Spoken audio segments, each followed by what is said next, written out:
Boa tarde ou bom dia, professora. Meu nome é Thaís e o meu grupo, vai falar sobre o transtorno de ansiedade e é composto por Nigel, eu, Thaís, a Larissa, a Valquíria, a Jéssica e a Mariana.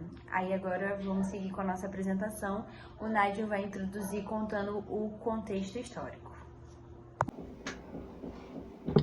Pronto para fazer uma abordagem breve sobre o transtorno de ansiedade, e eu vou falar um pouco sobre o contexto histórico do transtorno de ansiedade. Desde a antiguidade clássica, fazendo uma passagem um pouco pela Idade Média e passando pelo século XIX também. Falar que na antiguidade clássica os transtornos eram chamados estados afetivos, e a ansiedade, o medo e a fobia já eram abordados na antiguidade clássica, mas raramente essas condições elas eram diferenciadas entre si.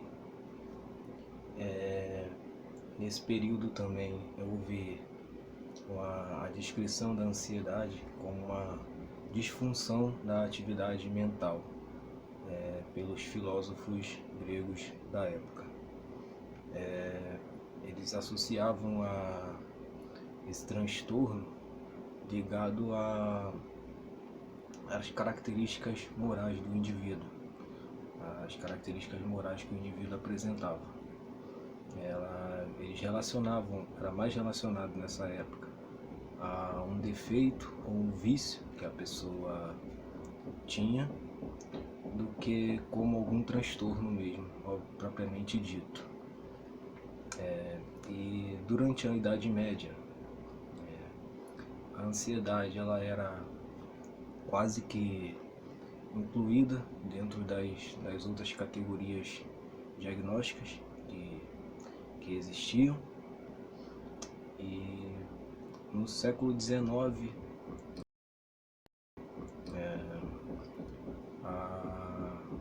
alguns filósofos gregos eles se consideravam filósofos e médicos. Eles discutiam-se muito se isso ia ser incluído numa patologia, em alguma patologia. E partindo disso aí, temos um ícone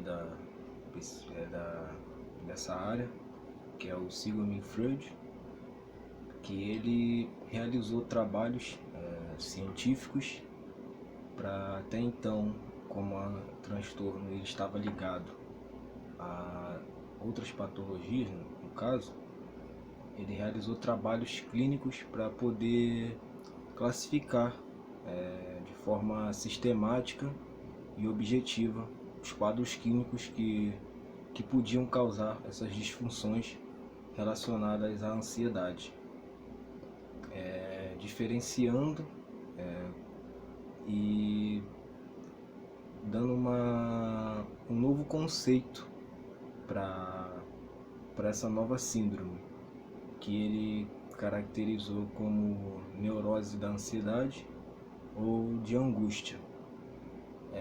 E até fez pensar que essa palavra ansiedade, ela às vezes se confunde muito, até alguns autores costumam usar como sinônimo com a palavra angústia, mas a palavra angústia ela está mais com uma relação mais direta à sensação de aperto.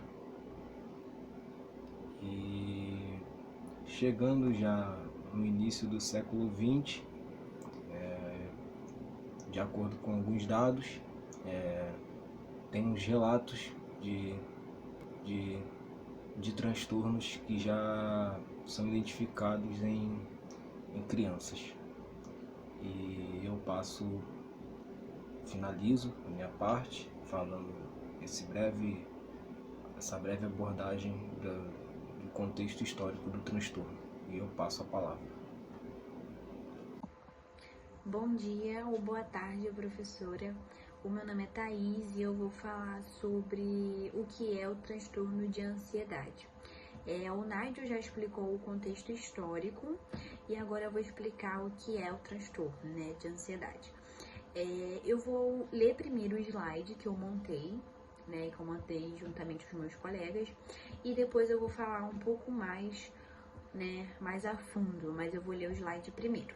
Bom, professora, agora eu vou ler a parte do slide, então eu vou olhar um pouquinho para frente para poder ler o slide que eu montei juntamente aos meus colegas, e vou ler algumas informações também. O transtorno de ansiedade, segundo o Manual de Classificações de Doenças Mentais, o DSM-5, é um distúrbio caracterizado pela preocupação excessiva ou expectativa apreensiva, persistente e de difícil controle, que dura por no mínimo 6 meses. Uma forma simples, eu vou falar até isso mais à frente, é um termo, eu abordo isso na minha parte, mas uma forma simples de diferenciar a ansiedade comum do transtorno de ansiedade é perceber a intensidade e a duração de seus sintomas. Eu botei uma informação aqui, e eu vou ler também, que também está no slide. Que os transtornos de ansiedade tornaram-se uma preocupação de saúde pública. Dados do Relatório Mundial da Saúde Mental, a OMS, de 2022, da Organização Mundial de Saúde, a OMS, mostram que, juntamente com a depressão, a ansiedade cresceu cerca de 25% no primeiro ano de pandemia. E isso não foi só no Brasil, foi ao redor do mundo todo. Então, a ansiedade, ela cresceu muito. E principalmente no Brasil, porque em 2018 teve um estudo que o Brasil é um dos países mais ansiosos da América, ocupando o primeiro lugar do ranking. Bom, professora, agora eu vou falar um pouquinho da CID, que é a Classificação Internacional de Doenças, feito pela OMS, e eu vou falar da ansiedade, como ela está classificada pela CID. A ansiedade pela CID é a F41 e tem 6 subcategorias. Aí eu vou ler essas 6 subcategorias e a seguir eu vou fazer algumas perguntas e associar a essas categorias, Qual seria a resposta, vamos lá. Tem a CID F41.0, que seria o transtorno de pânico. Tem a CID F41.1, que seria a TED. A CID F41.2, que é o transtorno misto, ansioso e depressivo. Tem a CID F41.3, que são outros transtornos mistos, outros transtornos ansiosos mistos. Tem a CID F41.8, que seria outros transtornos ansiosos e especificados. Tem a CID F41.9, que são transtorno ansioso, não especificado. E agora eu vou fazer as perguntas que eu havia falado no início e associar, indicar qual seria a CID de acordo com o paciente. A primeira pergunta: você tem crises de ansiedade? Sem um motivo aparente?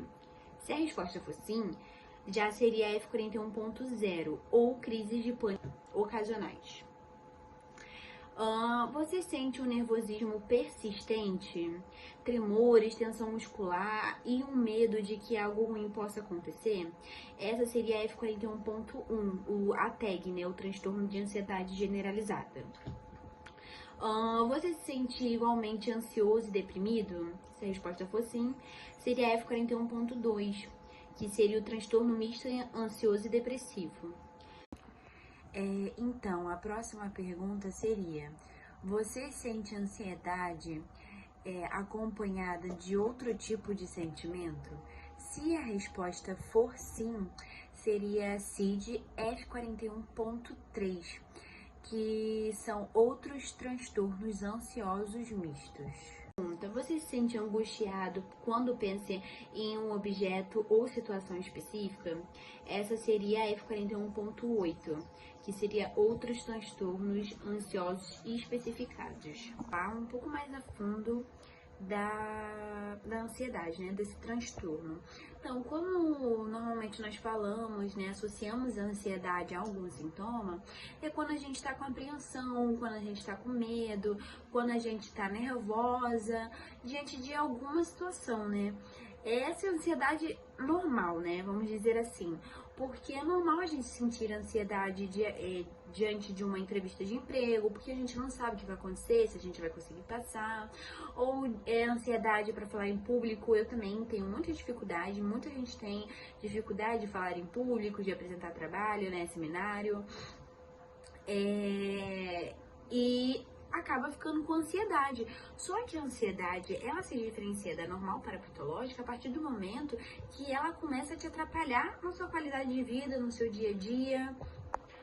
Quando você começa a ter uma preocupação exagerada no seu dia a dia, aquilo não vai te trazer nenhum bem. Então, essa é a diferença da ansiedade normal para a ansiedade patológica, que se torna uma preocupação excessiva. Você começa a ter sintomas físicos. Eu possuo ansiedade e eu sei como é, né? Quando eu descobri que eu tinha ansiedade, foi porque eu tava com muitas dores no peito e eu achava que eu tava com 19 anos tendo infarto. E eu acabei parando no postinho por causa disso. E o médico informou pra mim que eu estava com ansiedade, né? Então, a gente começa a diferenciar por esses pontos. Porque a ansiedade normal, vamos supor, você vai fazer uma entrevista de emprego, né? Um exemplo. E aí, quando passar a entrevista de emprego que você já fez, a sua ansiedade vai passar, né? Porque era uma ansiedade de acordo com aquela situação, diante daquela situação. Se a ansiedade, ela é de acordo com um estímulo ou não. Porque o estímulo de um passeio, de uma viagem, você vai ficar com ansiedade. Mas quando não tem nenhum estímulo, aí sim começa a se tornar um transtorno de ansiedade. Bom, professora, essa foi a minha apresentação. Agora eu vou passar a palavra para a Larissa, que ela vai falar um pouco sobre os tipos de transtorno de ansiedade. Obrigada. Oi, meu nome é Larissa e hoje eu vou falar sobre os tipos de ansiedade dentro do transtorno de ansiedade. Então, dentro do transtorno de ansiedade, a gente tem alguns tipos de ansiedade e para a gente considerar uma ansiedade, a gente tem que ver que ela tem duas características. Uma é o medo, que é algo real, que a gente consegue perceber, e a partir dessa percepção de um perigo, a gente tem a resposta emocional, que seria o medo. E a ansiedade, que é uma preocupação futura. A gente se preocupa por algo que ainda vai acontecer. Então, a gente tem o medo, que é a resposta emocional, e a ansiedade, que seria a preocupação sobre possíveis acontecimentos futuros. Com isso, a gente tem alguns transtornos relacionados à ansiedade, que são diferentes, porém parecidos, mas têm suas características próprias. Então, a gente não pode classificar o transtorno de ansiedade como apenas uma doença mental, um transtorno mental, e sim como vários. O primeiro transtorno que a gente vai falar é o transtorno de separação. O transtorno de separação é o medo de perder ou de separar de figuras afetivas, de figuras que você tem afeto. Existe medo ou ansiedade persistente quanto à ocorrência de dano às figuras de apego e em relação a eventos que poderiam levar à perda ou separação de tais figuras, e relutância em se afastar delas, além de pesadelos e sintomas físicos de sofrimento. Então a pessoa sempre está ali sofrendo, com medo, com essa ansiedade, essa preocupação futura de uma possível separação, de uma possível perda de alguém que ela ame, de uma figura de apego. O próximo é o mutismo seletivo. O mutismo seletivo vai ter um grupo que vai falar sobre ele aqui na disciplina, mas a gente selecionou também porque estava junto com os outros transtornos, então achamos importante falar dele. Ele é caracterizado por um fracasso consistente para falar em situações sociais nas quais existe expectativa para que se fale. Por exemplo, apresentações escolares e acadêmicas, apresentações profissionais, onde você tem essa expectativa, né, para que você consiga falar. Mesmo que o indivíduo fale em outras situações, ou seja, ele pode falar em casa, se comunicar em casa, em outros locais, mas ele pode ter esse mutismo seletivo, né, o nome seletivo, dependendo do lugar. E isso pode acabar atrapalhando conquistas acadêmicas e profissionais também. E, claro, o contato, a comunicação social normal. A fobia específica é um transtorno que o medo e a ansiedade vêm a partir de situações ou objetos específicos, ou, por exemplo, uma barata, ou medo de elevador. Então, são as fobias que conhecemos normalmente. E é sempre um medo à presença de uma situação ou de um objeto mesmo, que são chamados de estímulo fóbico. As categorias das situações ou objetos temidos são apresentadas como especificadores. Então, dependendo do que a pessoa tem medo, é ali o transtorno, é a fobia. Então, por exemplo, se você tem medo de aranha, você tem uma fobia. Se você tem medo de elevador, você tem outra fobia. Muitos indivíduos possuem mais de um tipo de fobia. E para o diagnóstico da fobia específica, a resposta deve ser diferente dos medos comuns. Por exemplo, medo de morte, medo de ser assaltado, medo de cair. São medos comuns que muitas pessoas têm, então não são considerados fobia. O próximo é a ansiedade social ou fobia social, que é quando o indivíduo tem medo de ser avaliado por outras pessoas em determinados lugares. Então, por exemplo, ele está comendo, está jantando, e aí ele se sente ansioso e com medo de estar sendo ali observado por outras pessoas que estariam avaliando negativamente ele. Então, essas pessoas, elas acabam se excluindo desse tipo de situação, de encontrar certas pessoas, de locais que não tem muita intimidade por isso, por ter medo de ser avaliado negativamente. E que com isso se torne uma situação embaraçosa, ou, enfim, que ele se sinta humilhado, então por isso ele evita. O próximo é o transtorno de pânico. O transtorno de pânico, o indivíduo experimenta ataques tanto inesperados quanto esperados. Normalmente eles são recorrentes.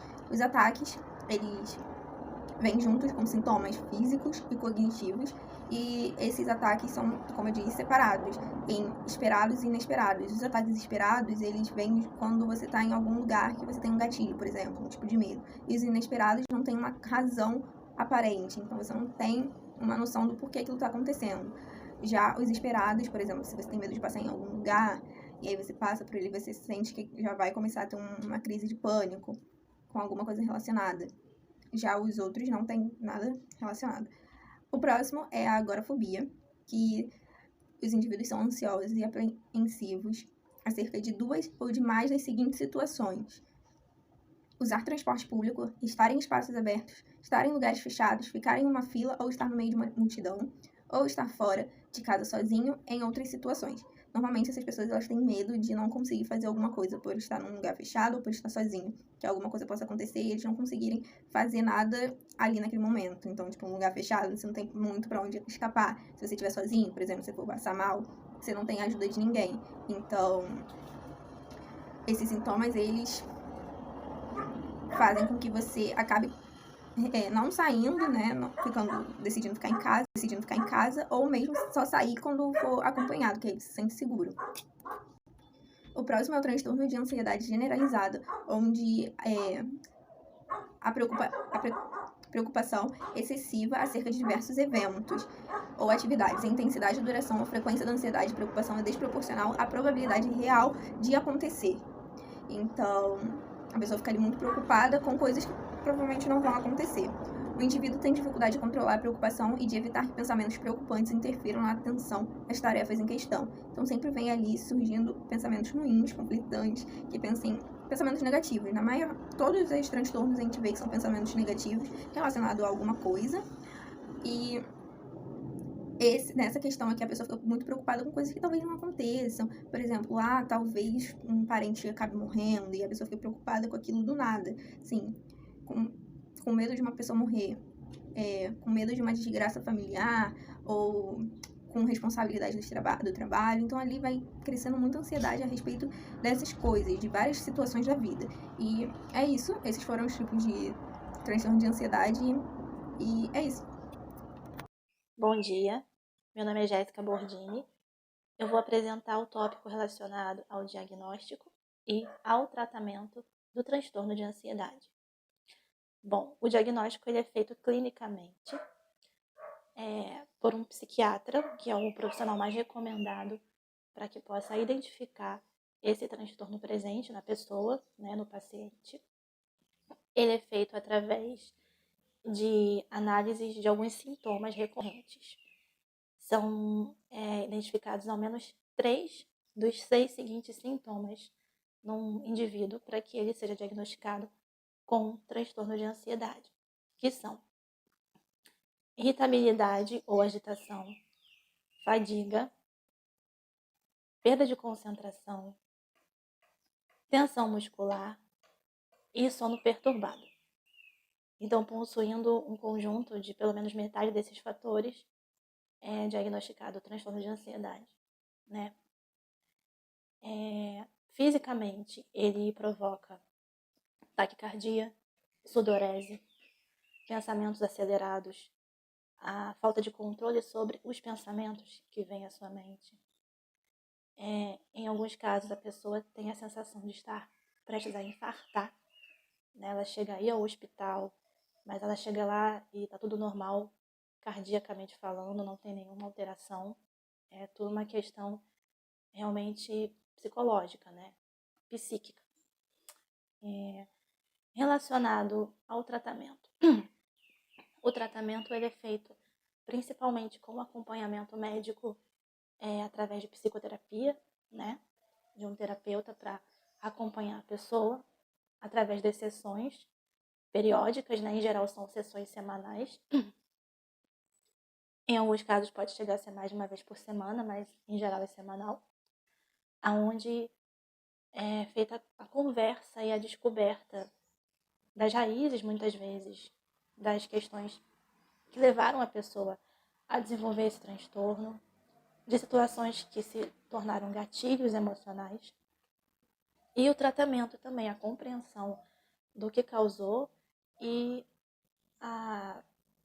o auxílio, a tentativa para que seja feita uma mudança de perspectiva, né, para encarar as situações de outra forma, para que possa ser visto de uma outra situação, de uma outra maneira, essas questões que levam a esse transtorno recorrente, às crises, né, recorrentes. Além do tratamento com acompanhamento da terapia, da psicoterapia, em muitos casos também é necessária a intervenção de medicamentos, né?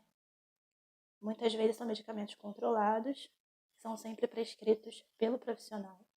É importante frisar que não se deve se automedicar com medicamentos específicos para tratamento psicoterápico, até porque esses medicamentos, muitos causam uma dependência, se usados a longo prazo e descontroladamente. Então é importante sempre ter o acompanhamento do médico, porque às vezes os medicamentos eles também causam alguns efeitos colaterais que não são legais. E aí é legal conversar com o médico para que seja vista talvez a possibilidade de troca desse medicamento, porque todos interferem, né, no nosso organismo, de uma forma ou de outra. Alguns de formas mais leves, outros de formas mais intensas. Além do tratamento com medicamentos e com o acompanhamento psicoterápico, existe também a possibilidade dos tratamentos alternativos, digamos assim, que seriam, por exemplo, a prática de meditação, a prática de yoga, prática de coisas que possam ser terapia para a vida da pessoa, às vezes musicoterapia, a dança, a pintura, né? Porque são práticas que auxiliam a mente, que auxiliam a gente a tirar um pouco o foco também, pelo menos na minha visão particularmente falando, do dia a dia, das tensões, e você consegue se entregar a algo que é prazeroso a você e que ao mesmo tempo faz o seu organismo ter respostas positivas, né, devido à satisfação, ao estímulo que você recebe fazendo essas atividades. A yoga e a meditação são importantes porque elas ensinam a gente a se concentrar na própria respiração, a prestar atenção no próprio corpo. Isso pode ajudar a gente a ter mais controle sobre esses pensamentos que vêm, às vezes, volumosamente, descontroladamente. Além dessas questões todas e do acompanhamento sempre com o médico, é importante que o tratamento ele seja sempre aliado, né? Que não se deixe de lado nenhuma parte. Então, se foi prescrito medicamento, é importante seguir, né, o prescrito. Se foi descoberto que você tem uma resposta melhor com alguma terapia alternativa, que você busque para que isso possa ser dirimido, para que aos poucos a convivência com a ansiedade possa se tornar algo mais fácil, mais leve e que você consiga ter uma qualidade de vida melhor, né? Foi essa minha contribuição para o nosso trabalho. É isso, um bom fim de período a todos e até a próxima. Professora, eu vou falar um pouco sobre como a ansiedade ela pode impactar no desenvolvimento infantil, como ela pode ser um fator que interfere e dificulta a aprendizagem das crianças. A infância é uma das fases mais importantes do desenvolvimento humano. Nela se aprende a identificar o mundo, interpretá-lo, fortalecer os laços familiares e iniciar suas relações sociais e de aprendizado através das experiências. E o desenvolvimento cognitivo depende de fatores emocionais. Então, por a infância ser a fase mais importante para o desenvolvimento humano, ela é uma fase que precisa de uma atenção especial, é uma fase que precisa de uma qualidade para que esse desenvolvimento humano, esse desenvolvimento social, seja de qualidade também. E o transtorno de ansiedade, ele interfere diretamente nessa infância, na qualidade que essa infância vai ter. Se a criança tem um transtorno de ansiedade, ela não vai ter uma infância de qualidade. E como já foi falado anteriormente, a ansiedade é caracterizada pelo medo, pela apreensão, pela tensão, pelo medo do novo, do desconhecido. E a infância é a fase que a criança está se autodescobrindo, está se desenvolvendo. Então, é uma fase que é difícil de identificar o transtorno, porque a criança, por ela estar se autodescobrindo ainda, pode ser que ela não consiga entender o motivo que ela está sentindo medo, o porquê que está tendo essas manifestações nela. Quando se trata da ansiedade no ambiente escolar, para a pessoa que é socialmente ansiosa, o ambiente escolar ele apresenta muitas situações que são potencialmente estressantes. E tanto o ambiente escolar quanto o ambiente familiar, eles desempenham papéis decisivos no bem-estar emocional da criança. E, diante disso, são também responsáveis pela melhora do quadro de estresse. Quando a criança chega na fase escolar, para ela é uma nova fase, então para ela vai ser tudo novo. Então vai ser um turbilhão de sentimentos, um turbilhão de sensações. Então acaba que ela vai chorar sem motivo, vai sentir medo sem nem saber do porquê que ela está sentindo medo. E esses sintomas podem ser acarretados por diversos fatores. Às vezes por questões familiares, às vezes por questões sociais. E um dos tipos de ansiedade é a ansiedade por separação, que é basicamente um medo de ficar longe, né? Ficar longe das pessoas que ela é acostumada. E quando a criança entra na escola, ela vai ter essa separação das pessoas que ela é acostumada, de seus pais, das pessoas do seu ciclo de convivência, para uma nova fase, para um novo ambiente de convivência com outras pessoas. Então, vai gerar diversas sensações na criança. E fora que o ambiente escolar é um ambiente onde ela vai ter que lidar com diversas situações, como acúmulo de atividades, né, de tarefas.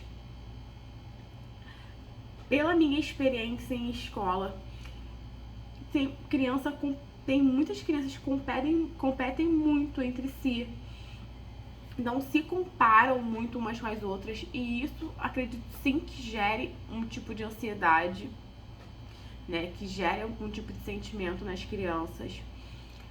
Professores impacientes, falta de diálogo, também vejo como um fator que possa acarretar sim, em deixar a criança ansiosa.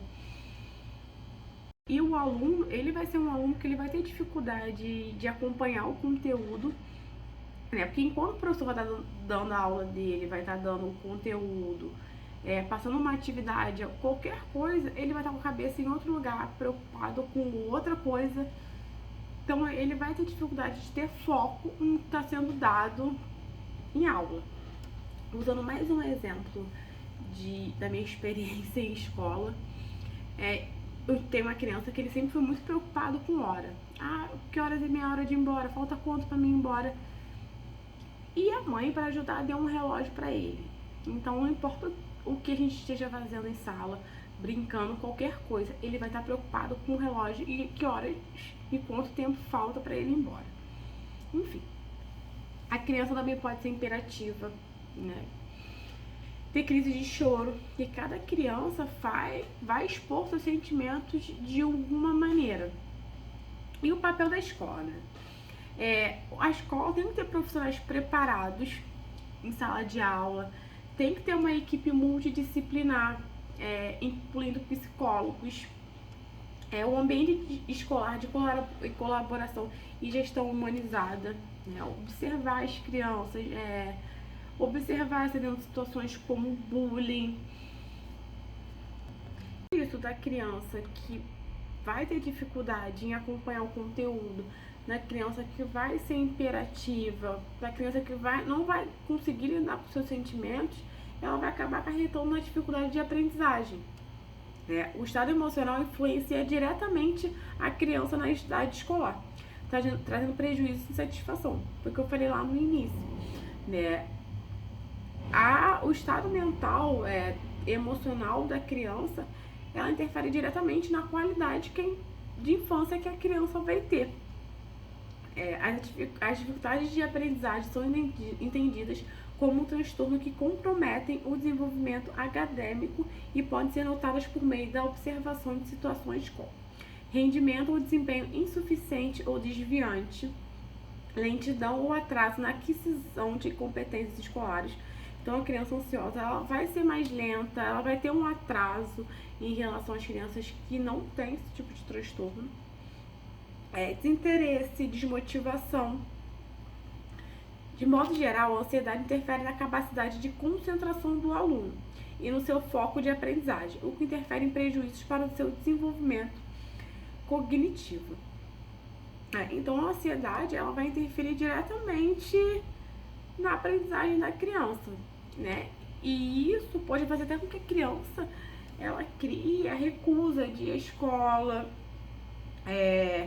e a dificuldade de aprendizagem, ela diz respeito ao aluno que demora a aprender, que demonstra um comportamento diferente em relação ao conteúdo aplicado.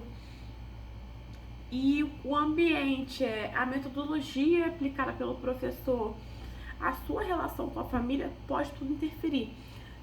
Se a criança está tendo um problema familiar, tendo algum problema na sua vida, ela vai interferir na sua aprendizagem. Sentimentos negativos como insegurança também trazem malefício para o desenvolvimento social, emocional da criança e, de certa forma, acaba acentuando a ansiedade. Olá, eu sou a Mariana Lobo e eu fiquei com as considerações finais do nosso trabalho. Então, resumindo tudo que foi dito aqui, que meus colegas disseram, trouxeram e compartilharam, o transtorno de ansiedade é diferente da ansiedade. A ansiedade é algo normal que nós temos à espera de um dia importante, de uma resposta importante, por uma vaga de emprego, por uma vaga num concurso, enfim. Já o transtorno de ansiedade é algo que perdura, que permanece, a pessoa perde qualidade de vida, isso afeta o seu apetite, seu sono, seus dias, enfim, afeta a sua vida. A pessoa não tem saúde para viver como uma pessoa normal. E é importante que busque ajuda psicológica, para que tenha essa saúde devolvida, né? Tenha mais qualidade de vida, que possa não deixar de ser ansiosa, mas se tratar para que isso melhore, que seja menos recorrente, né? Que a pessoa possa curtir a vida sem se preocupar com essas ansiedades que ela nem sabe por que são provocadas, né? Porque o transtorno de ansiedade é assim, geralmente a pessoa não tem um motivo aparente para estar ansiosa, mas ela está ansiosa, e isso requer atenção, requer cuidado e requer tratamento.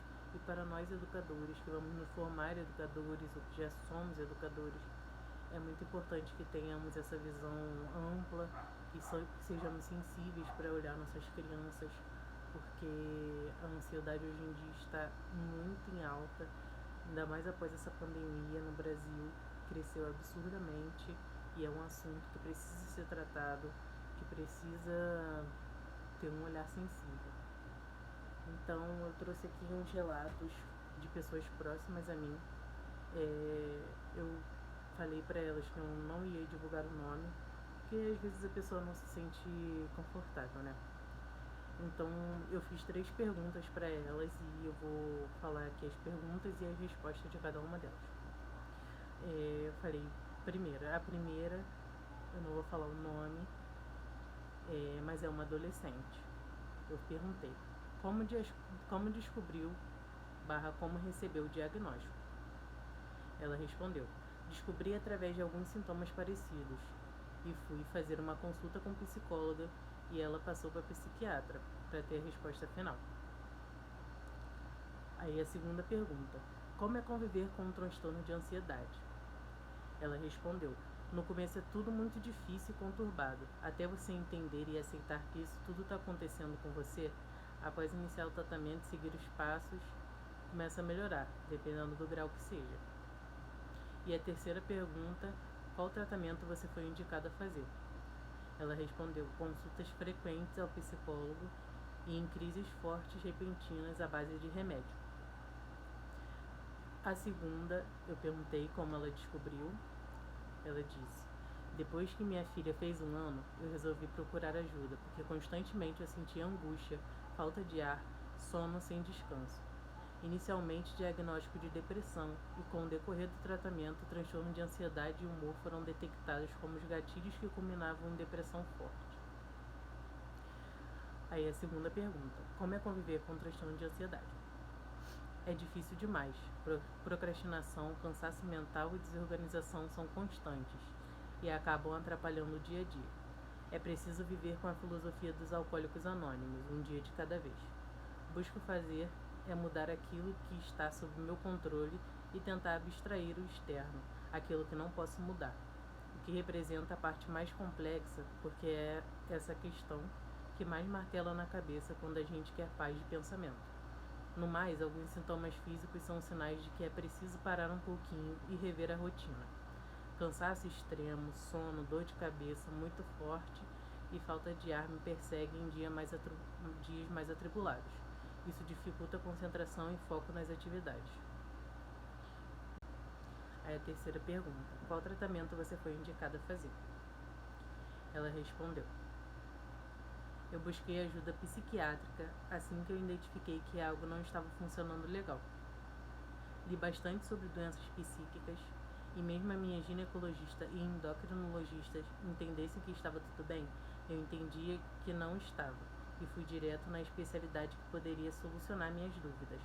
Fiz 3 anos de tratamento personalizado e com acompanhamento de 2 em 2 meses, com medicação, terapia, atividade física e mudança na alimentação. As 2 últimas vieram como consequências das 2 primeiras e o resultado foi muito bom. É algo curioso também, que a alimentação influencia muito, alimentação, movimentação do corpo, a atividade física, isso influencia muito no processo de tratamento da ansiedade, da depressão. E a última é a Thaís, que é a nossa integrante do grupo, ela até já falou aí um pouco sobre como foi para ela descobrir, e eu fiz as mesmas perguntas para ela e ela respondeu. Como descobriu o diagnóstico, né? Ela disse que estava com dores no peito que trazia falta de ar. Esse desconforto durou 1 mês, até eu ir no posto de saúde e o médico informar para mim que era ansiedade, e me encaminhou para o psiquiatra. A segunda pergunta, como é conviver com um transtorno de ansiedade? Ela respondeu, antes de eu iniciar, a medicação era muito ruim, pois eu não conseguia dormir à noite e minha alimentação era péssima, não tinha apetite nenhum. E a terceira, qual tratamento ela foi indicada a fazer? Eu estou tomando escitalopram, é um remédio, né, de 20 miligramas e fui indicada a tomar todos os dias pela manhã. Isso acontece muito hoje em dia.